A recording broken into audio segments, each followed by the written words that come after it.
Nas velhas tradições do pensamento budista, há uma bela narração a respeito de um jovem portador de beleza incomparável. Chamava-se Ananda. Discípulo de Buda, ele se fascinara pela doutrina libertadora. Amava o mestre e entregara-se-lhe em caráter de totalidade.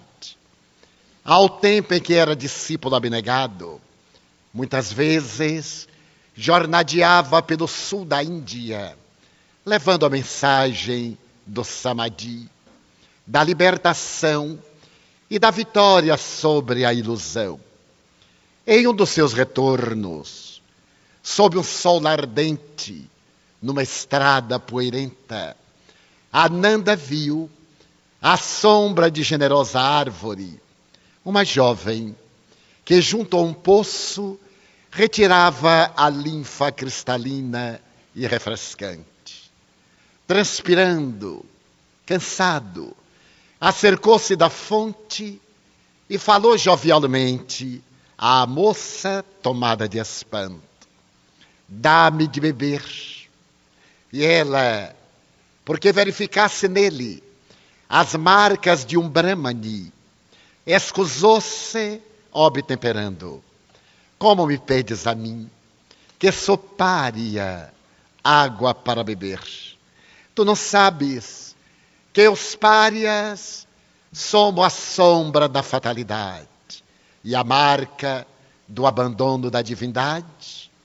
Ao que o jovem redarguiu, vejo em ti um anjo. Não me importa se a tua é uma condição social marginalizada. Vejo-te mulher.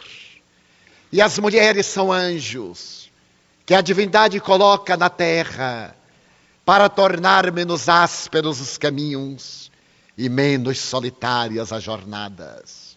Dá-me de beber. E a mulher, não dispondo de um vasilhame hábil, repretou as mãos em concha com água generosa e distendeu-a àquele jovem de beleza incomum que se dobrou e sorveu suavemente o líquido. Agradeceu-lhe sorrindo e disse-lhe: nunca me esquecerei de ti. Partiu, enquanto a jovem ficou atormentada pelo fogo do desejo. As labaredas da ansiedade crepitaram-lhe na alma. Ela jamais anelara pela presença de alguém que lhe reconfortasse o coração amargurado. Menos de um príncipe, descendente dos Pandavas, de alguém que pudesse possuir tanta beleza na alma sublimada e no corpo viril. E tomada dessa angústia, recorreu à sua mãe, que era entregue às artes mágicas e à tradicional conceituação da bruxaria. Tenho que me casar com esse homem. Foi ele a primeira luz na noite dos meus desencantos.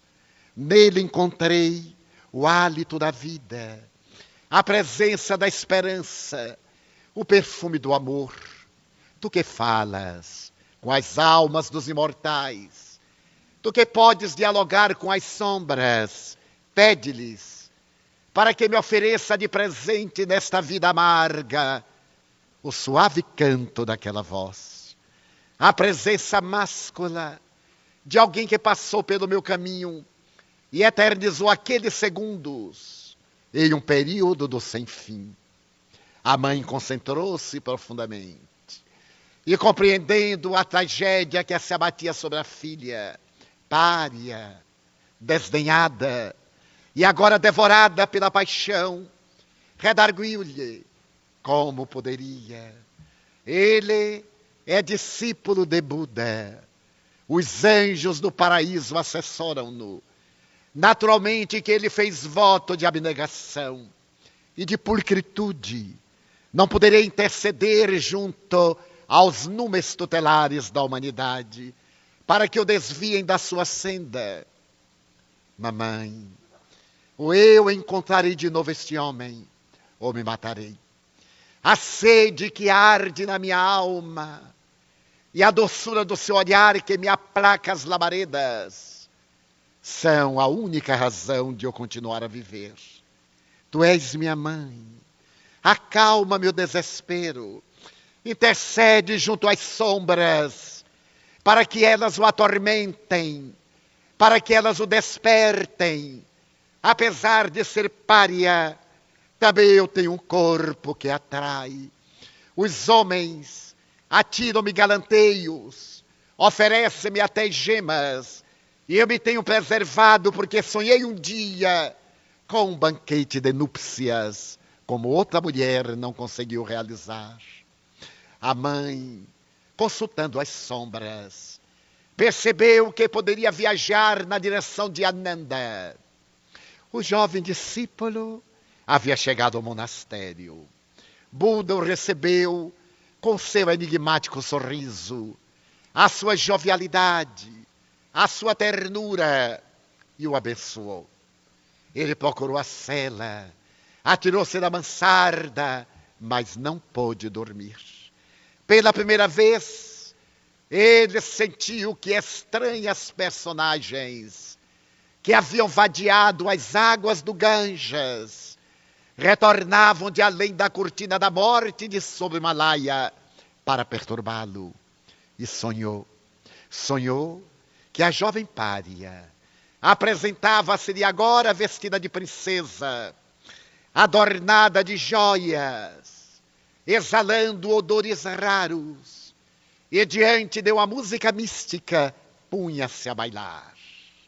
À medida que bailava languidamente, sensualmente, despia-se, retirando primeiro o véu que lhe cobria a cabeça, depois o péplo que lhe adornava os ombros, e lentamente, à medida que os meneios faziam-se mais perturbadores e provocantes, ela se ia despindo como a oferta máxima do prazer para ele que na aspereza da castidade anelava pelo menos um dia desabrochar o perfume e a rosa profunda da sensualidade em um hausto de amor.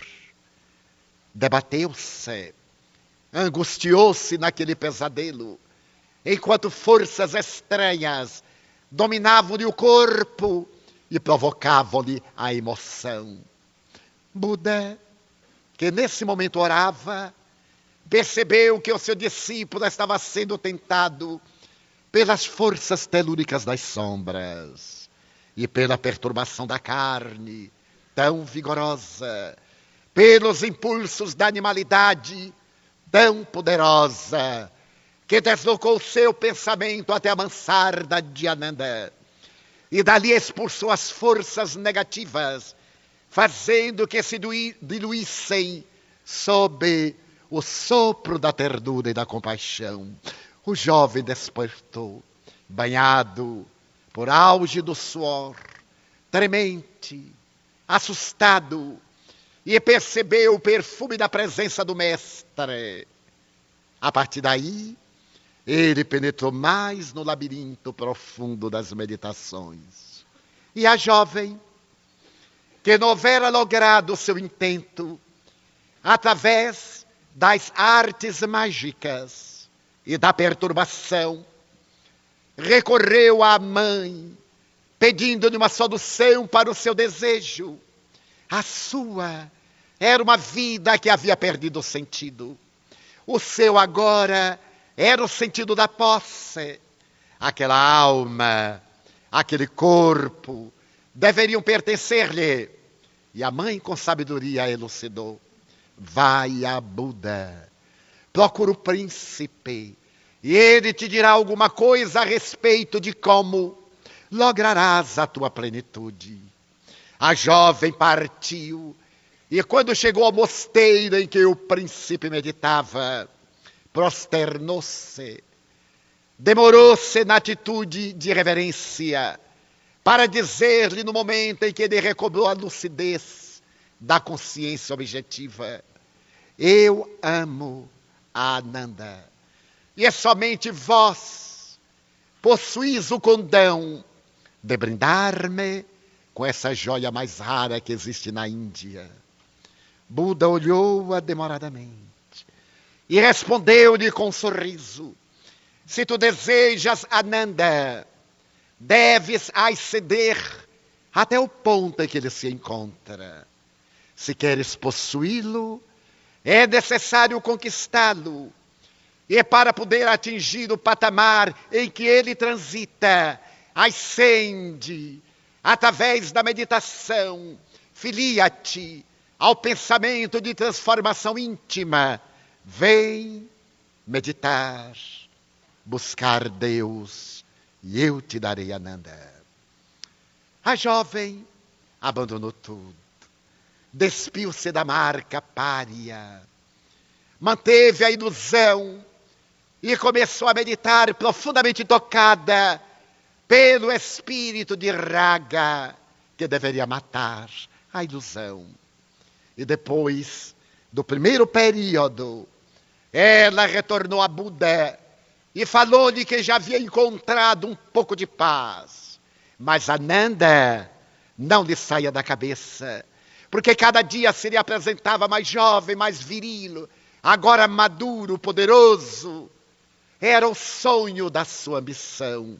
E o mestre lhe respondeu: um pouco mais, medita mais, e encontrarás a plenitude que te falta. Medita mais. A jovem mergulhou nesse abismo do insondável do self. E quando emergiu, procurou novamente o mestre, prosternou-se-lhe aos pés e disse-lhe: agora eu estou preparada. Buda mandou chamar Ananda e disse-lhe que aquela era a mulher que a vida havia preparado para servir-lhe de companheira. Mas ela levantou-se e, para surpresa, declarou: agora eu já não necessito do corpo de Ananda. Ao encontrar-me, alma universal, ao haver superado o fogo da ilusão, a paixão tentadora da posse, e haver atingido a sua altura, eu já não quero homem, porque eu já o tenho no âmago do meu coração. E tomando a mão de Ananda, saiu na direção do infinito, ao que Buda arrematou: a grande conquista somente é possível por fora, quando a alma se conquista por dentro.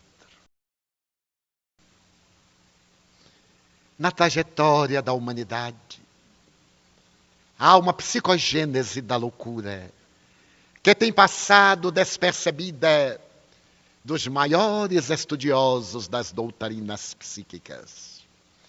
Os hospitais psiquiátricos, as clínicas psicológicas e psicanalíticas, as ruas das cidades do mundo estão repletas de portadores dessa síndrome, que lentamente vem devorando as gerações através da história. No passado, a humanidade periodicamente era vencida pelas calamidades das epidemias. No século VI, ficou célebre a peste dos bubões, também chamada peste de Justiniano. A semelhança de uma voragem destruidora ceifou na Europa e na Ásia aproximadamente 50 milhões de pessoas. Mas o sexo, desde os primórdios da cultura e da civilização, desde quando a criatura começou a raciocinar, vem ceifando as mais belas florações da vida, especialmente por causa dos seus impulsos, herança do processo antropossócio-psicológico, da evolução ancestral e da sua predominância de natureza animal por sobre a natureza espiritual da criatura humana. desde priscas eras, que ele se vê impondo com a carga imensa das suas paixões. Por largos períodos escravizou a mulher, que se lhe submetia, amargurada, sem nenhuma noção de prazer, nem de sentido da vida. Até que lentamente, através desse processo de evolução, o sentimento de maternidade ofereceu-lhe a compreensão do sexo para procriar, como bênção de Deus para as flores perfumadas em carne de filhos que lhe adornavam os braços e sublimavam o sentimento. Os impulsos do homem, asselvajados, lentamente acalmarão-se quando a paternidade consciente falou-lhe que esses rebentos da sua carne haviam nascido da intimidade do seu corpo, por intermédio do seu aparelho genésico, no milagre sublime da fecundação.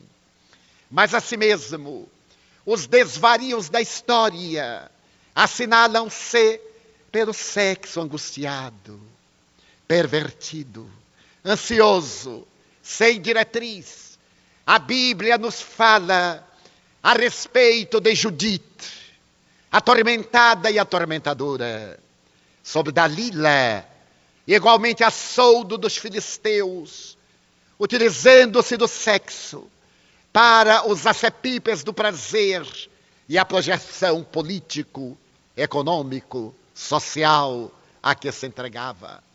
A rainha do Egito, Cleópatra, celebrizou-se por haver conquistado através do sexo Júlio César, o homem que governou o mundo conhecido.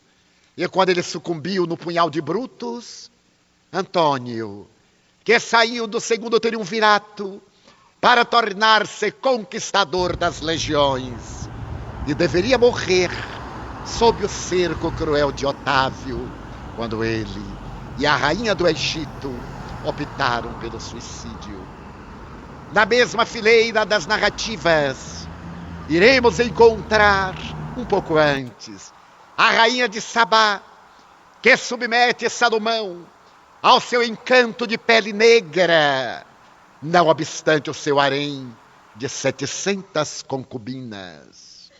Far-se-iam célebres na casa Júlia, em Roma, desde Agripina, a mãe de Domício Nero, que conquistara para o filho o trono através do seu trânsito sexual e que fora assassinada pelo próprio filho matricida, para descobrir de onde havia saído um ser tão perverso, de que entranhas se havia originado. E a história vai na sua marcha inexorável, através de mulheres e de homens que se entregaram ao comércio do corpo até a lassidão. Se de um lado os atenienses entronizavam o belo e permitiam licenças sexuais através dos seus vários desvios, cultivando a beleza do pensamento filosófico, também matavam os espartanos, que os ameaçavam de destruição. O sexo não é bom, não é mau. É um departamento genésico, com a finalidade precípua da reprodução. Entretanto, ele vem sendo usado a soldo dos interesses mesquinhos e, mais do que nunca, na atualidade, transformou as criaturas humanas em objetos de servilismo, de promoção social, dos denominados 15 minutos de glórias diante dos holofotes e dos imensos veículos da mídia, sob todos os aspectos considerada. O sexo está na alma, através das polaridades que no espírito sintetizam a vida. Não passou despercebido ao codificador da doutrina espírita a realidade do sexo, quando na questão de número 200 do Livro dos Espíritos Ele interrogou: tem sexo os espíritos? Ao que as entidades venerandas responderam: não conforme o compreendeis. Eles são constituídos de uma forma diferente. Em realidade, as polaridades são materiais, trabalhadas com a finalidade precípua da perpetuação da espécie. Graças a esse departamento que é semelhante ao estômago para a digestão, ou ao cérebro para o milagre dos fenômenos intelectuais, motores e emocionais, o sexo tem sido motivo de calamidade, de transtornos interiores, de guerras hediondas. Acredita-se, por exemplo, que Hitler seria portador de um desvio sexual e, como mecanismo de fuga, para poder atender às suas necessidades de mando, conforme a psicanálise analítica de um dos mais nobres discípulos de Freud, Alberto Adler, teria desencadeado a guerra para demonstrar o seu poder, transferindo-se da impotência sexual para a dominação de outras vidas. Um dos mecanismos do sexo, conforme ensinava o próprio Adler. Ele se manifesta como uma força que sai da libido para o poder externo, a necessidade de dominação para ocultar o conflito da sua incapacidade de função.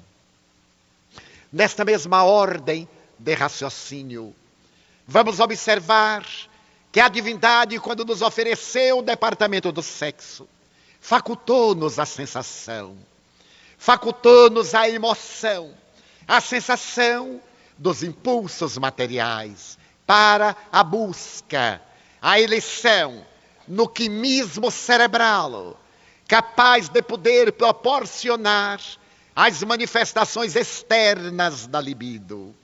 E na emoção, pelo sentimento de paz, de hormônios emocionais, de gratificação, de intercâmbio e de gratidão.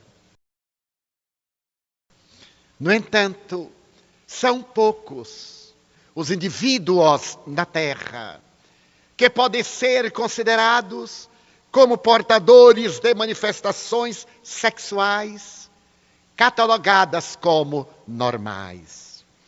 Um dos mais notáveis psiquiatras americanos, o Dr. Frank S. Caprio, dividiu a humanidade em 6 biótipos específicos: normais, neuróticos, psicóticos, psicopatas, dementes e en masse, os outros.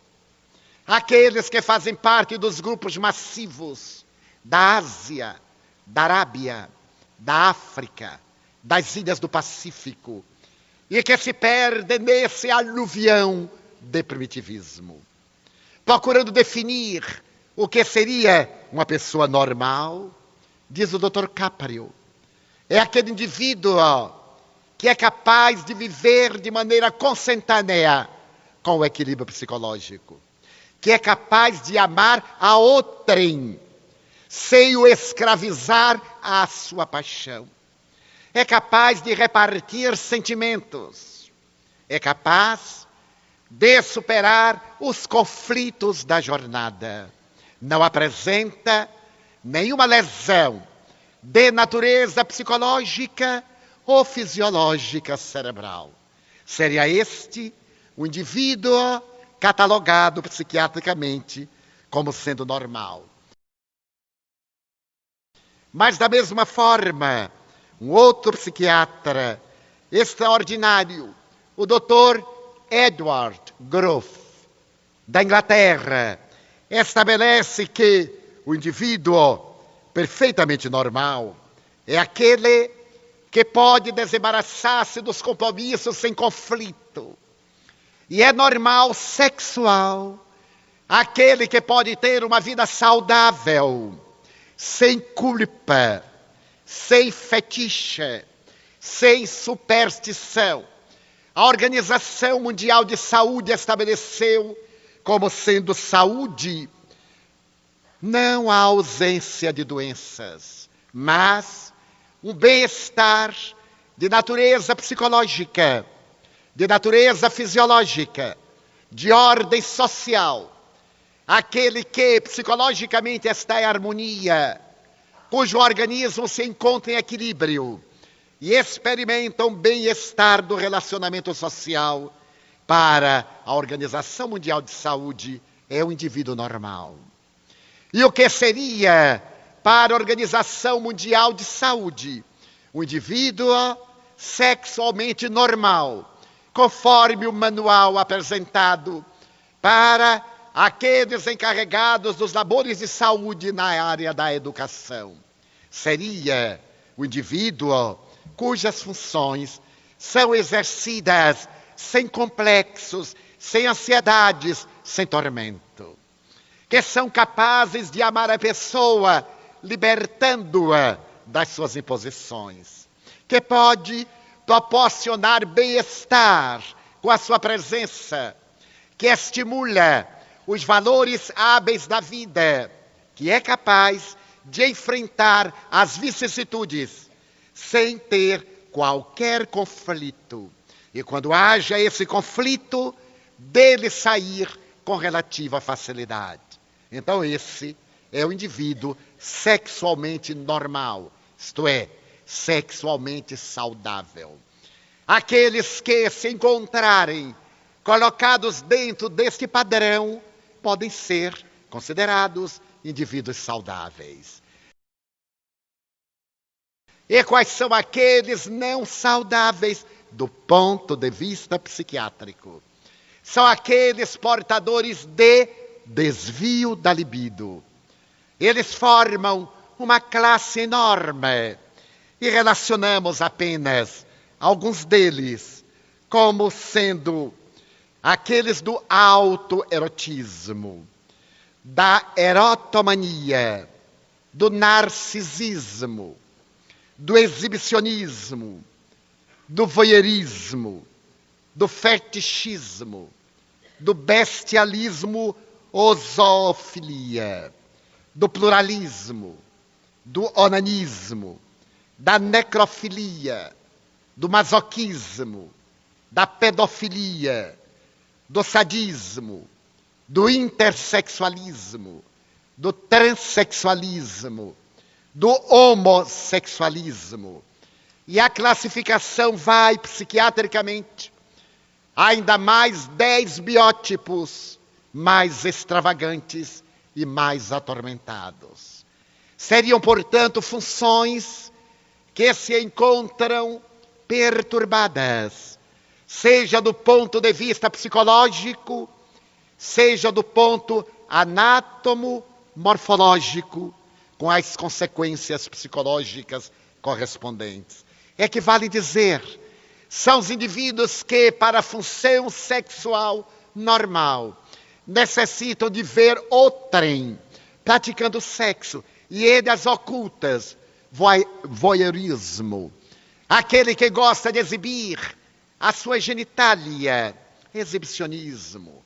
O que ocorre a crianças procurando soluções para os dramas infantis da sua personalidade não desenvolvida, castrada na infância por uma mãe arbitrária ou por um pai negligente. A pedofilia, pelo transexualismo, a necessidade inevitável de o indivíduo ter a alma feminina num corpo masculino.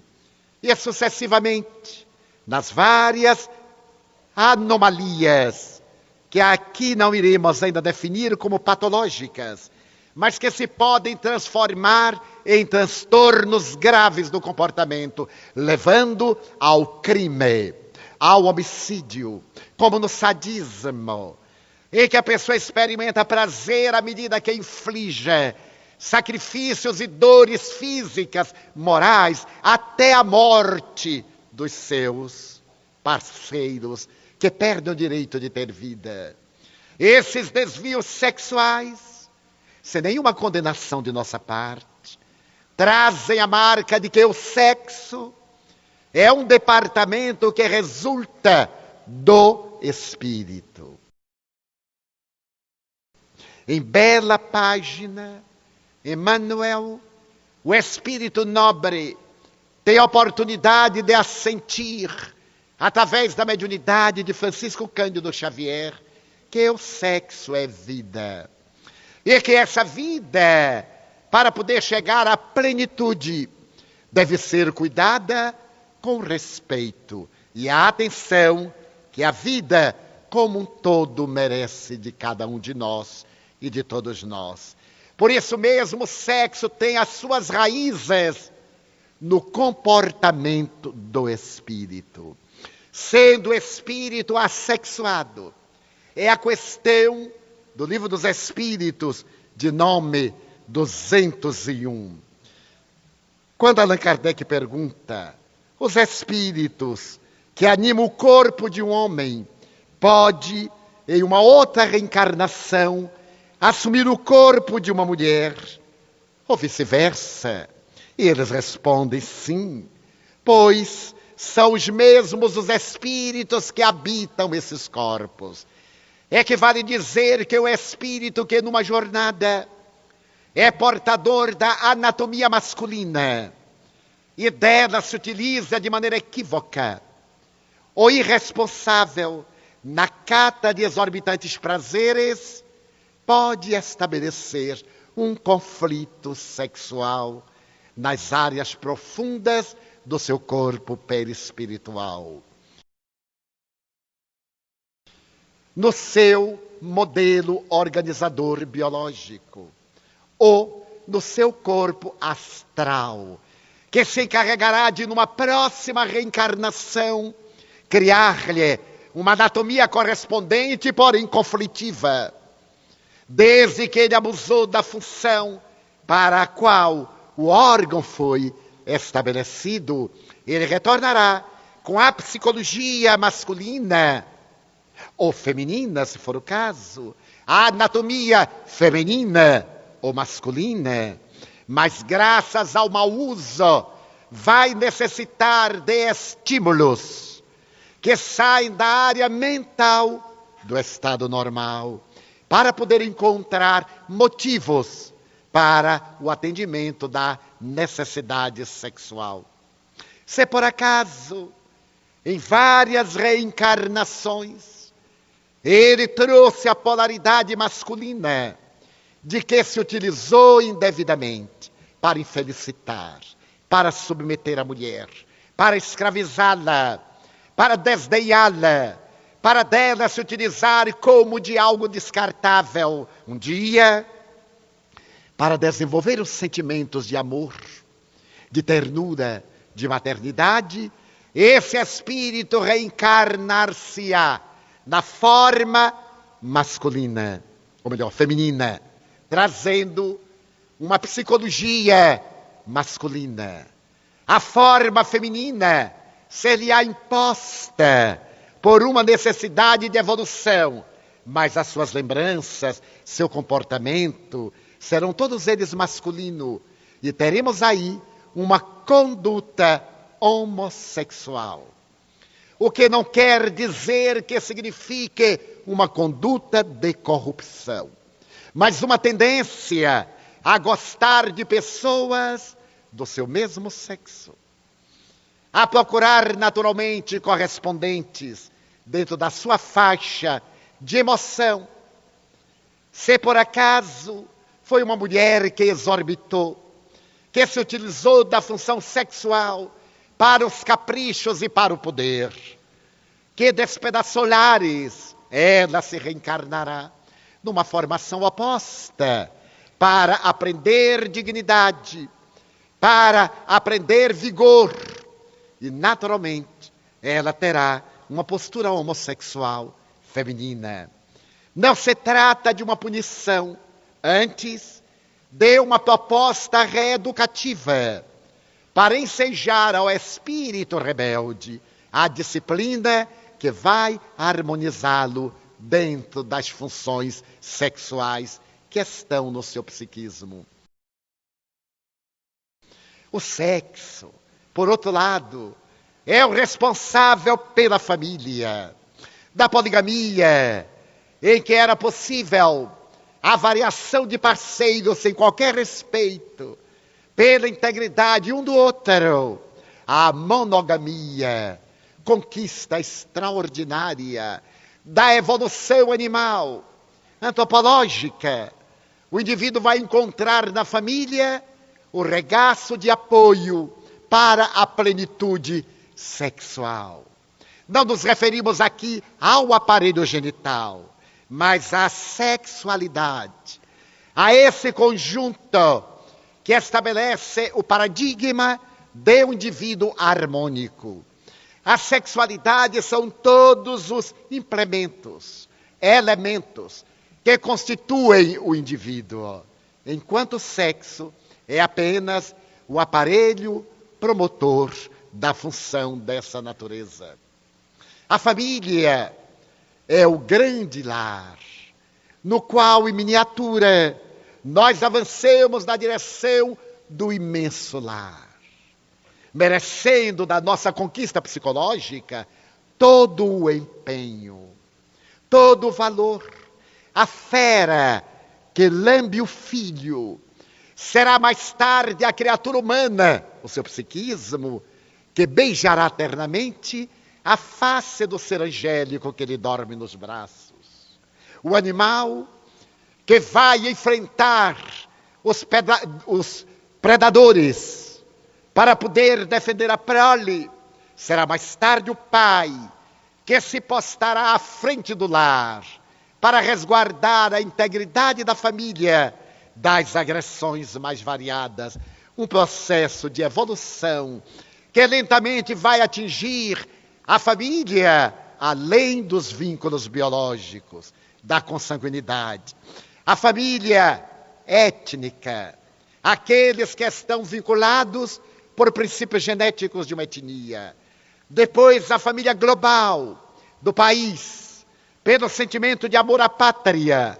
Depois, a família universal, quando se descobre a progenitura divina como fundamental para a nossa própria vida. Sejam quais forem os obstáculos de um relacionamento familiar, dos mais destacados, vale a pena considerar que a família, mesmo quando resulta de um acidente não programado pelas leis da vida, que é resultado de precipitação, de responsabilidade, de desequilíbrio, merece ser preservada, mesmo que a sacrifício.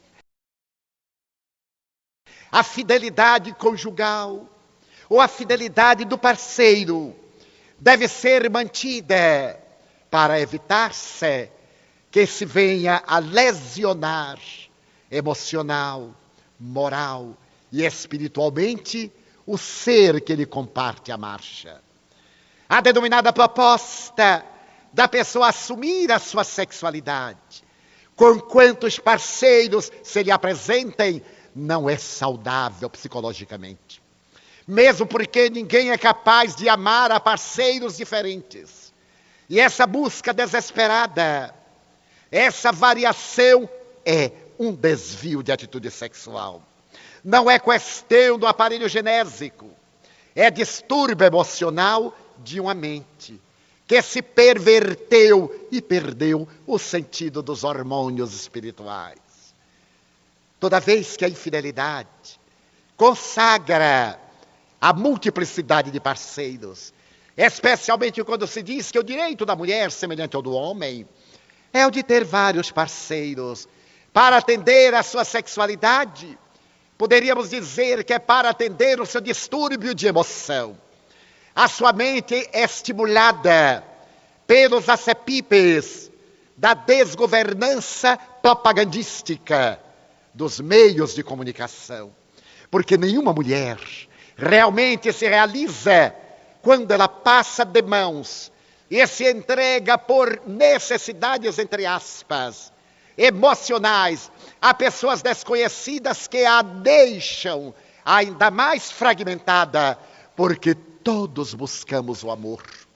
E é por isso que somente o amor constitui por si mesmo o único recurso de pacificação do sexo. Sexo sem amor, assevera Joana de Ângeles, é como sorver-se a água do mar para aplacar-se a sede. Porque salgada, ela sempre amplia a necessidade de novos elementos líquidos. Mas quando tem a dulcificação do amor, é fonte generosa, cristalina, que acalma, descedenta e harmoniza. A vulgaridade, principalmente teatral e cinematográfica, sem nenhuma censura por esses dois nobres setores das artes cênicas, estabeleceu que antes do ato sexual, o homem deve tomar um uísque. E ficou célebre antes um uísque, para dar coragem, certamente, para estimular. E depois um cigarro, para relaxar. A pessoa desincumbe-se de uma função maquinal, usando uma solução alcoólica que não estimula. Está cientificamente provado que o álcool é inibitório da função sexual. Eis porque os alcoólicos são, todos eles, masculinos e femininos, impotentes ou frígidas, incapazes de uma função normal, e por isso ingerem mais álcool, porque aos primeiros vapores vêm os estímulos, que logo depois tombam na exaustão. E por que o cigarro depois? Como mecanismo de fuga. Porque falta o sentimento. A pessoa acaba de desincumbir-se de uma tarefa punitiva, dolorosa, e tem que relaxar. Na função sexual anormal, o sexo funciona como um mecanismo que proporciona alegria, plenitude. E ao invés de um cigarro após, um gesto de ternura. Não virar-se um contra o outro, dando-se as costas, como quem se libertou de algo desagradável e deseja ver-se livre. Mas, como alguém que agradece, a comunhão que, para ser plena, deve ser recíproca. Tanto a mulher como o homem deve encontrar um estado de plenitude. Nem ela simular que se sente plena e feliz, nem ele acreditar que a criatura está plena porque ele se encontra bem. De maneira nenhuma. É necessário que os dois indivíduos, agora recompensados pela dádiva da comunhão, agradeçam-se, planifiquem-se, ofereçam a oportunidade da plenitude e da paz, agradecendo-se aquele momento profundamente compensador. O sexo é que nos dá a bênção dos filhos, perpetuando a espécie. É natural que em determinados momentos, quando a comunhão se faz insatisfatória, quando o relacionamento, pela dificuldade de gênios, de temperamento, se torna insuportável, é natural que esse fenômeno ocorra, ensejando a separação. O divórcio, que é um mecanismo legal para separar aquilo que emocionalmente já se encontrava separado. Mas cabe aos cristãos, quanto possível, especialmente se do relacionamento sexual, no matrimônio, na parceria, houve descendentes que se esforcem, porque muitas vezes esses problemas são transitórios, são acidentes de percurso, são fases fisiológicas, são períodos conflitivos psicológicos, que mais tarde se reajustam. A pessoa muda de parceiro, mas não muda de comportamento. E vai procurar, talvez, no outro parceiro, masculino ou feminino, aquilo que aparentemente faltava no que deixou. É a busca do novo, do diferente, que em breve será normal, repetitivo, cansador. E por consequência, a pessoa passa a usar a função sexual como alimento de variação constante, sem a consequência de uma digestão de plenitude. Daí o divórcio, não obstante legal, deve ocorrer quando realmente haja fatores impositivos e profundamente exigindo situações que devem ser transformadas sob o critério das leis, da moralidade e do equilíbrio. E como nos comportarmos diante da prostituição, que é da tradição a mais antiga profissão da humanidade. Colocarmos-nos em uma atitude de compaixão por aqueles que vivem do sexo. E hoje a prostituição assumiu um aspecto de grande variedade. Não apenas do bordel, das ruas escusas da cidade, aos motéis elegantes da periferia da cidade, ou aos apartamentos de luxo onde desfilam ases e astros que comovem o mundo e que são atormentados sexuais. Essa variedade infinita, embora não assalariada, é um distúrbio de prostituição da compostura moral. Quando nós dizemos que não é assalariada, porque não tem um preço estabelecido na tabela de entrada, mas há um grande preço. Quantas pessoas, masculinas e femininas, prostituem-se para granjearem lugar de destaque na sociedade, na política, nas artes, nos relacionamentos sociais, na posição econômica, recebendo em contrapartida apartamentos de luxo, joias de alto preço, automóveis, casacos de peles raras. Nunca, porém, a paz interior. Porque ao trocar de parceiro, viaja para novas experiências com o sentimento dilacerado, sabendo-se não amado. Se trata de um indivíduo masculino ou feminino importante, ele sabe que aqueles que lhe falam de amor estão desejando a sua luz para se projetarem na sua claridade. E quando propõem um consórcio, é para se tornarem comentados pela mídia e logo depois partirem para um divórcio, quando novamente são comentados pela mídia. São desvios psicológicos da função sexual, por ausência do amor. Examine-se a paisagem dos grandes campeões de sexo, masculinos e femininos, e vejam-se quão solitários são. Nunca me esquecerei de uma declaração da atriz mais cobiçada do mundo durante as décadas 1940, 1950. Rita Hayworth, que se celebrizou no papel da bailarina Gilda.